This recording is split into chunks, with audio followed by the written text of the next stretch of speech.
Nous revoilà pour la suite et la fin de la légende du chien noir, de Levi Pinfold.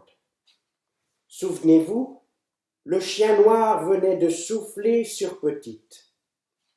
« Très bien, lui dit-elle, mais si tu veux me manger, il faudra d'abord m'attraper. » Et elle détala sous les arbres en improvisant une chanson. « Tu peux pas m'emboîter le pas sans rétrécir.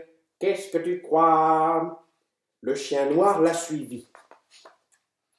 Petite se précipita vers l'étang gelé. Sous le petit pont, elle chantonnait encore. « Si tu veux marcher sur l'eau gelée, maigrie ou bien elle va se briser. » Et le chien noir la suivit.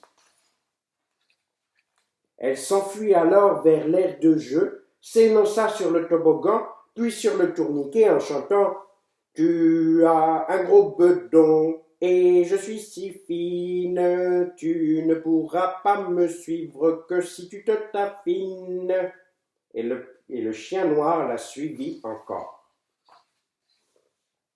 Petite courut si longtemps qu'elle se retrouva devant la maison. « Suis-moi donc si tu n'es pas un lâche. Tu découvriras pourquoi il se cache. » Sur ces bonnes paroles, Petite s'engouffra dans la chatière.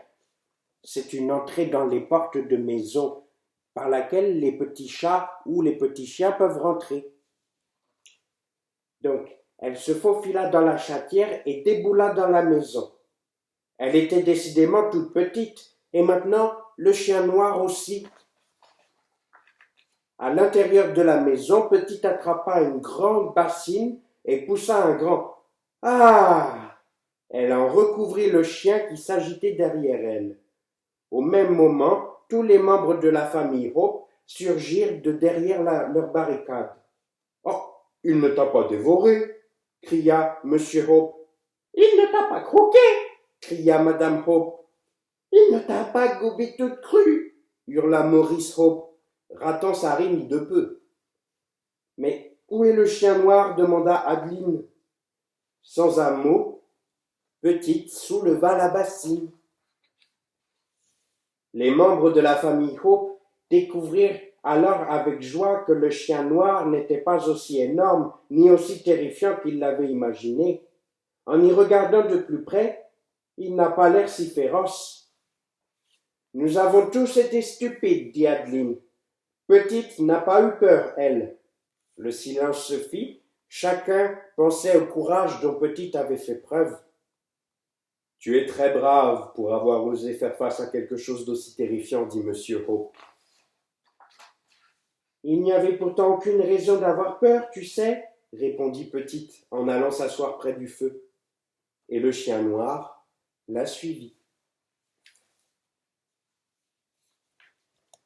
Et voilà, c'était l'histoire de Petite et de la légende du chien noir. La morale de l'histoire, les enfants, c'est qu'il ne faut pas toujours avoir peur de tout, encore moins des gens différents. Je vous dis à très vite pour une nouvelle histoire.